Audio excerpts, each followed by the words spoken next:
ভাই আমি সকালবেলা সারা রাত খেলা দেখিয়া পরে সকাল 9টার সময় আমার এক চাচাই পুকুর পাড় থেকে আমাকে ফোন দেয় যে তোমার পুকুরে মাছ মারা যাচ্ছে ভাই।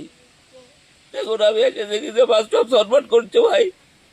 আমি গ্রামের লোকদের সবাইকে ডাকি, দেখার পর দেখি মাছ দাগ থেকে ছিটে ছুটে হওয়া যাচ্ছে। দেখেন ভাই কি পর্যন্ত মাছ আমার বাড়িছে, কে বা কাহারা। এরা আমাকে মোবাইলে এই পুকুরটা লওয়ার জন্যে বারবার হুমকি দেওয়া হচ্ছে। তারপর আমার একটা পুকুরে মাছ থাকা অবস্থা তোরা মাছ ছেড়ে দিছে। এটা হলো বলতে থাকতে এটা হলো মজিবার গ্রুপ। এই মজিবার গ্রুপ আমি ঘোড়ার নির্বাচন করেছি ভাই। আমি হাইটে যাওয়ার পরে আমার ডকুমেন্ট আলা পুকুর একটা দখল করেছে, এটা আবার দখল করতে আসছে। তারপরে আমি দখল করতে না দরকার আজ আমার এই অবস্থা করছে ভাই। দেখেন 4 থেকে 5 লক্ষ টাকার আমার ক্ষতি করেছে। কেন আমার ক্ষতি করলে? আমার এই পুকুরে কাগজপাতি আছে, আমাকে বলে পুকুর তোমার ছেড়ে দেওয়া লাগবে।